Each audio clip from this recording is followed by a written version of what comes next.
Good afternoon, student. Let's start our next lecture about precipitation and artificial rainmaking. So before starting of this lecture, we have to learn what is the content we have to learn in it. That is the precipitation definition, its process, its forms, its types, what is cloud, what is its classification, and artificial rainmaking and its types. So artificial precipitation is defined as the formation of a solid from a solution, and when it is occur in a liquid solution, that solid which is formed is called precipitate. And similarly, the chemical which causes this solution to form is known as precipitant, or it is any form of liquid, or I can say solid water particle that can fall on an earth's surface from the atmosphere. And atmosphere is the, you can say, I can say it is the mixture of different type of layers and gases. The different components exhibit in it, like troposphere, stratosphere, mesosphere, thermosphere. And precipitation is any liquid or frozen water which forms in the atmosphere and falls back to the surface of the earth. Now, what is the process, what is how it can form? So precipitation forms in the cloud when the water vapor condenses into larger droplets of water in the atmosphere, and when these drops are heavy and enough, they fall to the earth's surface. And if a cloud is folded, just as it would be at higher altitude, the water droplets may freeze or come on the surface in the form of ice. And these ice crystals, when fall on the earth's surface as snow, hail, or rain, depending upon the temperature. Okay, what kind of temperature is there in the cloud? That depends. In that, different type of precipitation take place in the form of snow, hail, and rain. So particles of dust or smoke in the atmosphere are also important for the precipitation of the precipitation process, and these particles are called as condensation nucleus because help water droplets gather together and become larger enough and fall onto the earth's surface. Next is the forms of precipitation. So there is different type of I can say forms of precipitation: rain, snow, hail, ice. So as you know that rain is a form of precipitation which is in the form of liquid, okay, which is fall on the surface in the form of water drop, and the size of that raindrop is larger than zero point 0.5 mm, and the maximum raindrop size is about 6 mm. Okay, then drops of larger size break into the smaller drops as it falls down on the earth's surface. And the rainfall is predominant form of precipitation. And the precipitation is used synonymously with rainfall.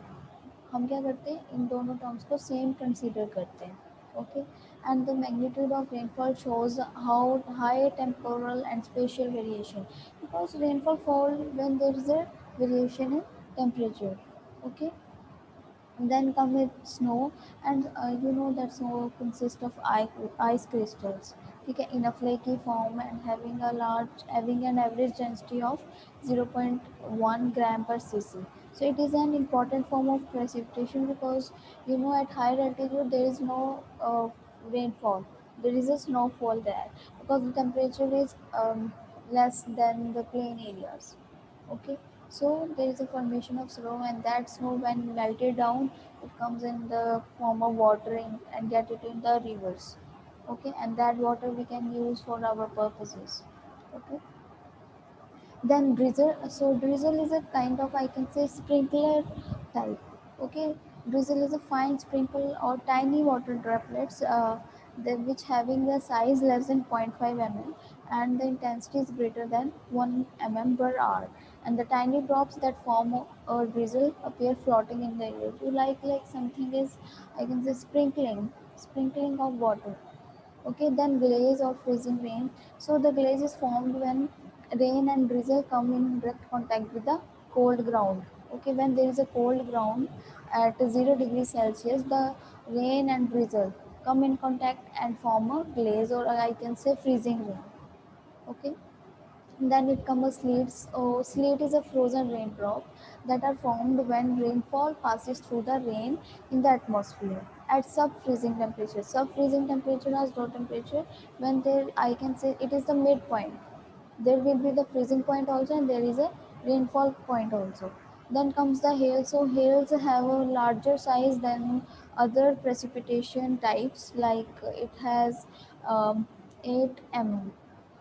Okay, and hails occur during the violent thunderstorm. When there is a thunderstorm in our atmosphere, so hail comes. So the I will show the diagram of all these forms. Okay, so this is glaze. Okay, then rain, as you all see, then snow, then drizzle, then hail, and then sleet. Okay, so next is the types of precipitation. So there is basically three types of precipitation: cyclonic, convective, and orographic. So first is cyclonic. So cyclone moves around the world and it works like low pressure. Okay, so cyclone is a region in the atmosphere that have a large low pressure. There is a low pressure and a circular wind motion. When there is a circular wind motion and low pressure, the cyclone forms. Okay, the cyclonic precipitation is caused due to the movement of moist air. Moist air means जो ठंडी हवा होती है, या जो हम बोल सकते हैं थोड़ी वाटर वेपर से भरी हुई जो एयर होती है, ठीक है, it moves around the earth surface, and in difference there is a difference in temperature, ठीक है, region to region वो difference matter करते हैं. And it is of two types. One is frontal and non-frontal. In frontal, I can say there is a whole moist air. Okay, मतलब कि frontal cyclonic precipitation वो होगी जहाँ पे जो एयर होगी दैट इज गर्म एंड मॉइस्ट, थोड़ी गीली होगी. And this precipitation is caused due to the expansion of air in the frontal surface. Then is non-frontal precipitation. This is a cold moist air. Okay, cold moist air mass boundary which moves and result in precipitation, as you all see in this diagram. Okay, so the here is the warm air, the cold frontal, warm front, cool air, and occluded front. So here is a cold air. When they move in a circular motion, they form a cyclonic, and when it comes on a frontal side, so that is known as frontal cyclonic. When it is come on non-frontal side, that is cold moist air. So when there is a cold moist air, there is a non-frontal precipitation. Next is the convective precipitation. So when the air above the land area gets heated up, okay, that if our land air is get heated up, it goes to the atmosphere, and most of this warmer air rises up. It go upward in the clouds, and this type of precipitation occurs in varying intensity. In different intensity they occur. You are seeing that one side there is a sea and other side there is a land. So the warmer air come above in the clouds. When it goes upward, it become the clouds become heavy, and then the water get condenses out and it fall in the form of rain. So next is the orographic precipitation. So orographic precipitation is that in which the moving air masses have the chance to strike barriers. When they strike with, I can say the when the winds, our prevailing winds strike with a mountain or a hill, so there is a formation of orographic rainfall, because at the hilly region the clouds are very closer. Okay, in the I can say mountains में ही होते हैं. तो mountain से जो उनका distance होता है बहुत पास में होता है. When this prevailing winds blows out, so it gets strike to that mountain, and they can come into the clouds above the mountain, and then it can form on the other surface in the form of rainfall. As you all know that in hilly regions there is maximum rainfall as compared to the plain regions. So once they strike, they rise up and causing the condensation and precipitation. And the precipitation that occurs is greater in the windward side. So windward is that side from which the wind is coming, and the leeward side is that side from which the wind is blown out. Okay, so that occurs is greater in the windward side. Okay, the precipitation, what does it mean? That the precipitation is maximum in that side where is there is a prevailing winds coming in. On that side the precipitation is maximum, and then it's blow out, that wind blow out in the leeward side. Then the clouds. So clouds is a visible aggregate of tiny water droplets. So they have ice crystals suspended in the atmosphere. So in this slide, what it's saying that a cloud is a visible aggregate of tiny water droplets, and they are also in the form of ice crystal, which is suspended in the atmosphere and can exist in a varied shape. There is a different sizes, different shapes of a cloud, as you all see in the atmosphere. So, cloud is a mass of water drops suspended in the atmosphere. So next is the cloud classification. So clouds classification we have do according to the height and the appearance from the ground. So there are different type of cloud roots or translations. So like cirro, alto, strato, nimbo, and cumulo. Cirro means the curl of hair. These clouds look like a curl of a hair and they are very high. And then is alto, that is mid.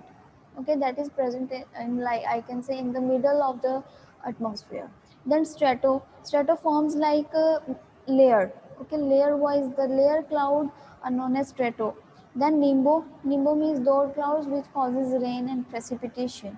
Then cumulo clouds looks like a heap like structure, like a mountain like structure. Okay, so they basically based on these shapes and at different height they are divided into 10. So firstly they are categorized as three: low, middle, and high. So the lower clouds are from the earth's surface, the height is about 2.5 kilometer above the earth's surface, and the middle clouds are formed 2.5 to 6 kilometers, and the high cloud are formed above 6 kilometers.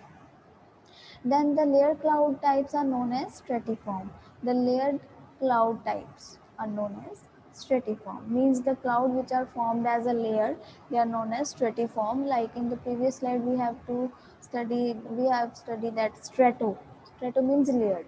So they are basically stratus, altostratus, nimbostratus, and cirrostratus. So stratus mean that are lower level. They are found in the lower level of the atmosphere and tend to produce a light drizzle. Okay, drizzle. Then altostratus, they are high and found in the middle level and tend to be very good rain producing clouds. I can say they can fall on across Australia. Then nimbostratus that are formed when altostratus undergo further vertical development and allowing them to hold more moisture. So these are nimbostratus which can cause heavier rainfall and they are very darker in color. Then cirrostratus, they are found in the higher level of the atmosphere and they are looks like white and wispy and made up of ice crystals. Then is the clumpy cloud. They are also known as cumulus. So they are cumulus, stratocumulus, altocumulus, cirrocumulus, and cumulonimbus. So cumulus is the lower level cloud which tends to produce short duration. They are for a short duration and fairly intense rainfall. And stratocumulus are found in the lower level and blend between stratiform and cumuliform. Means these clouds are kind of in between the stratiform and cumuliform. Then taking an appearance from both these clouds, they have the appearance of both these clouds, the stratiform and the cumuliform. Then altocumulus, they are found in the middle level and look like a sheep in the sky and may produce light showers. Then cirrocumulus, they are small, they are rippled, and they cannot produce any kind of precipitation.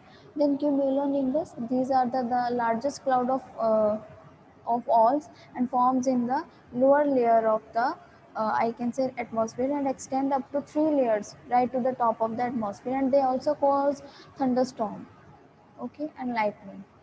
And the next is some visually spectacular clouds having very high up in the atmosphere. They are cirrus.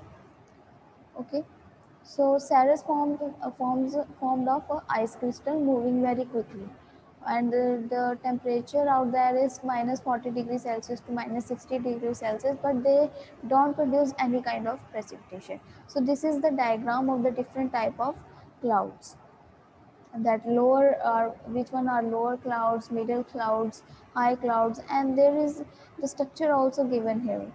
Okay, so that you can't be disturbed. Then artificial rainmaking.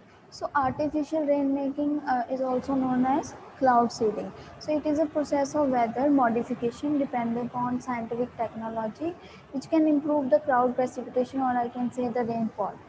So I had to increase the water availability worldwide. You know that scarcity is presenting all over the world, and in India there is, I can say, maximum water scarcity problem in the regions of, I can say, the Rajasthan region, and there is less rainfall there. So artificial rain making process is come through our scientists, and to modify our cloud precipitation, to modify, to increase the water availability. Then the types of cloud seeding or artificial rainmaking. So these are of two types. One is warm cloud seeding, and second is the cold cloud seeding. So in warm cloud seeding, it is done using the salts like sodium chloride at different temperature, but they are not colder than 0 degree. Okay, and they are producing rain. So common salt is a suitable seeding material for seeding warm clouds. Mean, to make warm clouds, we are using NaCl. So it is in the form of 10% solution or solid. So the mixture of some kind of salt and soap, we are avoiding practical problems. So the spraying done by power sprayers, and air compressor we are using, and the balloon bursting technique also beneficial in warm cloud of seeding. We are using balloon bursting technique also. In this, the gunpowder and the sodium chloride are arranged to explode. They are like a bomb. Okay, so when they explode, the cloud-based dispersing salt particle spread it into the atmosphere and called warm clouds. Okay. Cold cloud seeding, this is also known as glaciogenic seeding, in which we are using the silver iodide and dry ice temperatures, which is at 0 degree. Okay, it is colder than the 0 degree Celsius, which act as nice ice nuclei and thus produces large snow crystals. So the seeding of cold clouds, there is of two ways. We can do seeding of cold clouds by two ways. One is dry ice and second is silver iodide seeding. So in dry ice we are using solid carbon dioxide, which has a specific features like it remains at it 80 degrees Celsius and evaporates, but it doesn't melt. Okay, it evaporates but it doesn't melt, and it is known as dry ice, and it is heavy and falls rapidly from the top of cloud and has no persistent effect. Then we are using aircraft for doing this procedure of dry ice seeding, and the aircraft flies across the top of the cloud, and zero point 0.5 to 1 centimeter dry ice pellets are released in that steady stream, and falling through the cloud, a sheet of ice crystal is formed. Okay, and from these ice crystal rain occurs, and this method is not economical, as 250 kg of dry ice is required for doing this dry ice seeding. So to carry the high dry ice, we have to I can say we need large, heavier aircraft for taking this 250 kg of dry ice and separate it. So it is very quite expensive to follow this dry ice seeding. So next is the silver iodide seeding, in which there is a minute crystals of silver iodide and produce it in the form of smoke. So they are in a smoky form and below -5 degree Celsius. When these nuclei are produced from the ground generator, and these particles are fine enough to diffuse air current. So the silver iodide is the most effective nucleating substance, and its atomic structure or arrangement is similar to that of ice. So the appropriate procedure for seeding and cold clouds would be to release silver iodide smoke into supercooled cloud from an aircraft. So in seeding cold cloud, silver iodide technique is more useful than dry ice. Okay, because very much less of silver iodide we required per cloud, and there is no necessity to fly to the top of the cloud, and if area to be covered is large. So this technique is followed up in many of the areas. So this is the cloud seeding works, how the silver iodide works. So this is the diagram. In first step, the silver iodide is released by a plane on a ground-based generator.